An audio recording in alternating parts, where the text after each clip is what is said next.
El discípulo de Andrés Newman, la barba ilustre del profesor Borgoña Estuardo había sido siempre igual, un plumerillo de hielo alrededor del rostro embalsamado, ni muy largo ni muy corto, con 2 o 3 manchas negras junto a las maxilares. Veíamos a Borgoña Estuardo llegar al departamento desde la lejanía del pasillo, impulsado por alguna fuerza oblicua que le echaba el tronco hacia adelante. Después veíamos una silueta contraluz que tropezaba casi en los peldaños y aparecía Borgoña Estuardo con la mirada perdida, sujetando su portafolios color caramelo, con el abrigo de invierno puesto. Al pasar por el despacho de los becarios nos saludaba, carraspeante. A mí me gustaba el profesor Borgoña Estuardo. Quiero decir que me gustaban sus clases, que admiraba sus citas de memoria, su dicción exasperada, pero sobre todo el ademán hipnótico de su mano cuando interrumpía a algún alumno para refutarlo desde el estrado, como diciéndole después de una sonrisa comprensiva, verá usted, como quien cuenta hasta 3 para dormir a alguien. Verá usted, no recuerdo su nombre, pero atienda, ese argumento es aceptable, incluso defendible y sin embargo errado. No se aflija, para eso estoy aquí y para eso me pagan. Su confusión es natural, teniendo en cuenta la complejidad del asunto, ya le explico. Incurre usted en un anacronismo, duérmase. 1, 2, 3 y duerma. Duérmase. Yo le gustaba a Borgoña Estuardo. Me refiero a que desde el principio él supo que yo le escuchaba con más atención que el resto, que mis asentimientos no eran mecánicos sino entusiastas, de hipnotizado, que cuando despierte recordará cada palabra que le han dicho. Aunque nadie entendía realmente los razonamientos de Borgoña Estuardo, todos sus alumnos aplaudían sus intervenciones en seminarios y coloquios, compraban cada uno de sus libros y algunos incluso llegaban a discrepar sin poder explicar muy bien de qué discrepaban.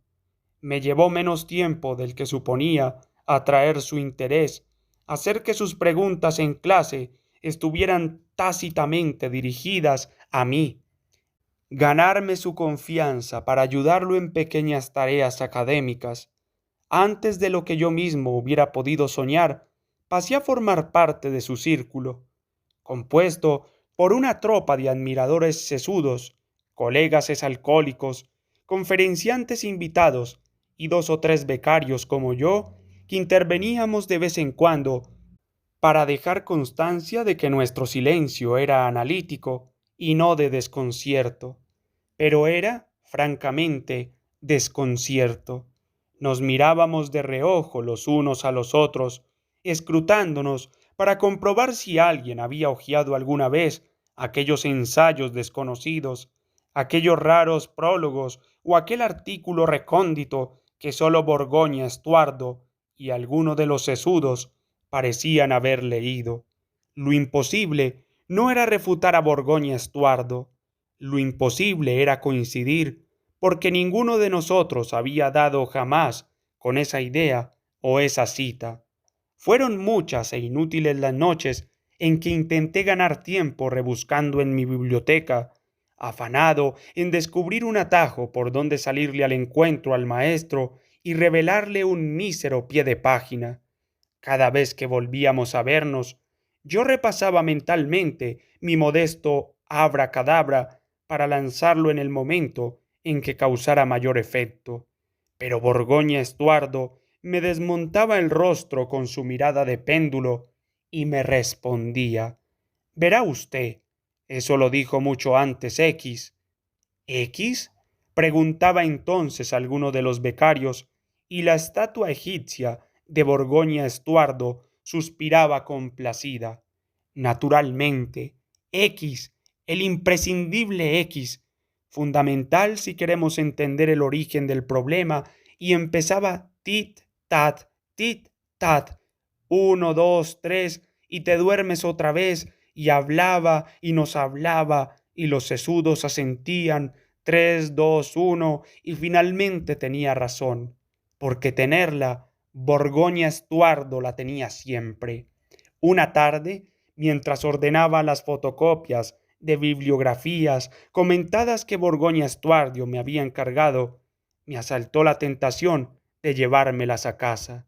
Fui a la sala de becarios, busqué un sobre, guardé las fotocopias y huí con una mezcla de euforia y remordimiento. Apenas llegué a casa, me abalancé sobre los folios y me dediqué a transcribir en un cuaderno todos los títulos y nombres propios que no me sonaran. Como el deber de un becario consiste en conocerlo todo de oídas, me extrañó comprobar que muchos libros de la lista datasen de aquel mismo año y que yo no conociese casi ninguna referencia, ni siquiera vagamente. La primera página estaba encabezada con la siguiente inscripción: Bibliografía actualizada, cuarto, segundo periodo. Al terminar de copiar, subrayé lo que me pareció más sugestivo o rebuscado. Volví a meter las fotocopias en el sobre y al día siguiente, a primera hora, estaba de nuevo en la facultad, dejando el material en el casillero de Borgoña Estuardo. Pero aquella mañana, después del desayuno, tuvo lugar el hecho más importante de mi vida académica. Bajé las escaleras del depósito de libros con toda la indiferencia que fui capaz de fingir.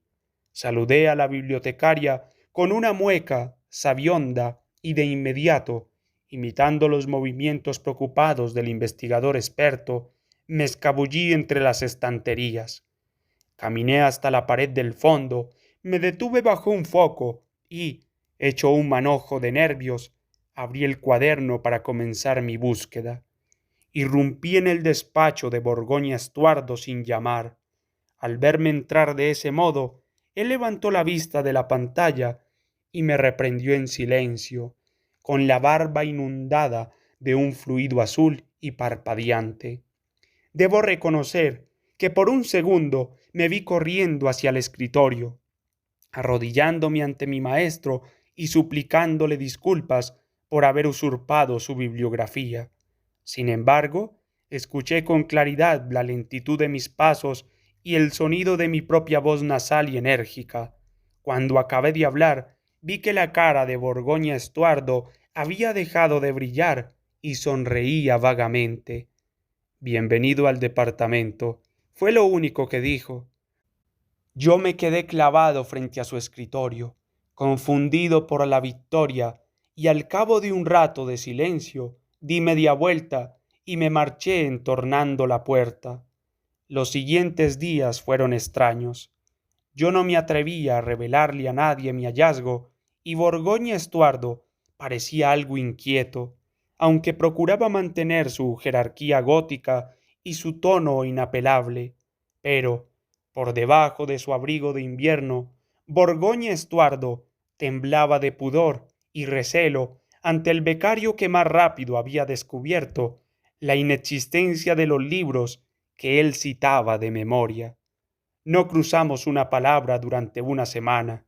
Al lunes siguiente, para mi sorpresa, Borgoña Estuardo me encontró solo en la cafetería y se acercó zigzagueante. Me llamó por mi nombre de pila mientras abría su maletín color caramelo y me decía en voz baja: «Toma». Después me dio una palmadita en el hombro y se marchó a reunirse con su sombra. En la carpeta que me había dejado podía leerse: Bibliografía Básica 1, primer periodo. Las cosas suelen suceder antes de que uno haya pensado si convenía o no que sucedieran, y cuando ya están ahí, no hay más remedio que convencerse de que eran necesarias. Cuando comprobé que todo había vuelto a ser como antes, las charlas en los pasillos y las reuniones en la cafetería, los coloquios y los seminarios y mis propias clases, cuando comprendí que la situación había vuelto a la normalidad, salvo por el trato ligeramente más familiar que los sesudos empezaban a dispensarme, para entonces Borgoña Estuardo ya me había entregado la bibliografía básica tercero, segundo periodo. Cada vez más alumnos me detenían en los pasillos para hacerme alguna pregunta o saludarme, y en el aula reinaba un silencio asombroso en cuanto alzaba la tiza y me aclaraba la garganta.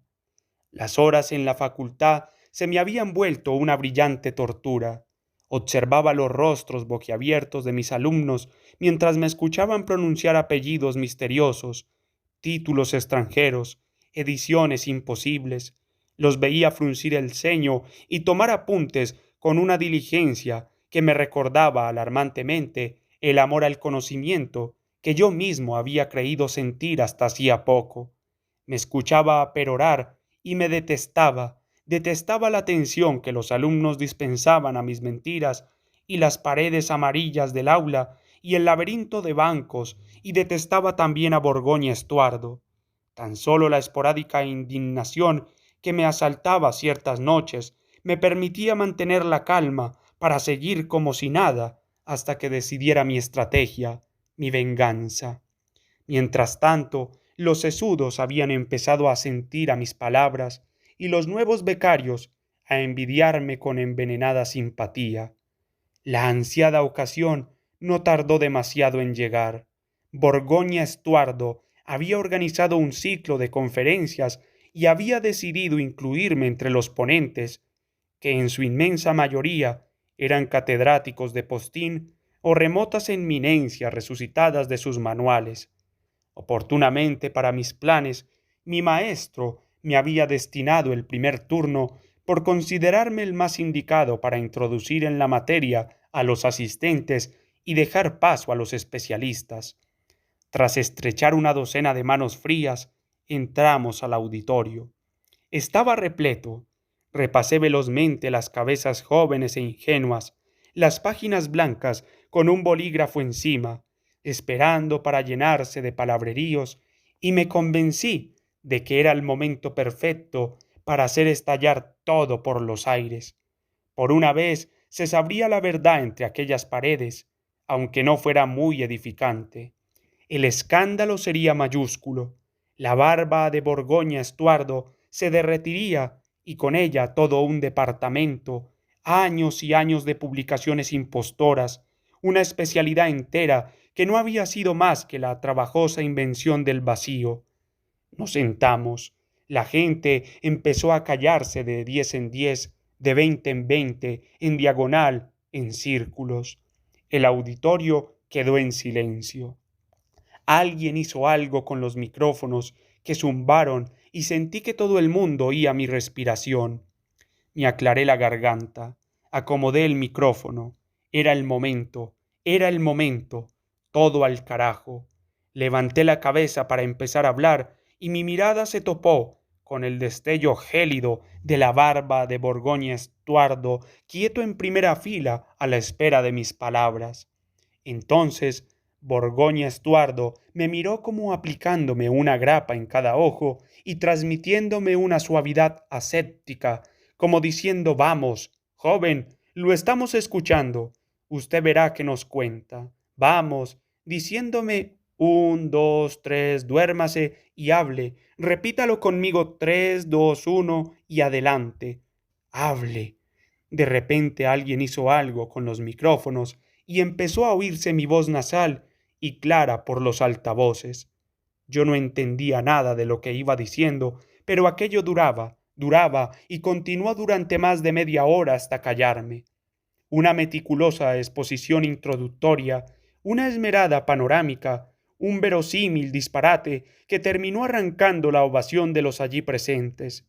Las momias se miraban entre sí y me dedicaban gestos aprobatorios, una intervención justo como la que ellos querían. Cuando volví a levantar la cabeza, vi cómo Borgoña Estuardo me sonreía con una mueca blanca, espantosa y fascinante. Los años suelen pasar antes de que uno haya pensado si convenía o no que pasaran, y cuando ya no están ahí, no queda más remedio que convencerse de que era necesario que se fuesen tan rápido. Hoy, 12 de octubre, cumplo 6 años como profesor titular de esta facultad y nada de lo que sucede en ella me llama la atención especialmente para bien ni para mal. Mis colegas ya no pueden pisotearme en las reuniones y los alumnos me respetan e incluso leen mis artículos, aunque no los entiendan. Hay este curso, eso sí, un joven que parece más despierto que el resto, más apasionado. Durante las clases me escucha como si ya supiera, como si estuviese recordando unas palabras que había oído en sueños. Pienso avisar a Borgoña Estuardo para que lo tenga en cuenta. Hoy en día no abundan los alumnos como él. Cada tanto hace falta gente nueva, sangre joven, y además el tiempo vuela. Y además Borgoña Estuardo va a jubilarse pronto y su cátedra quedará libre. Y la verdad es que uno tiene toda la vida por delante.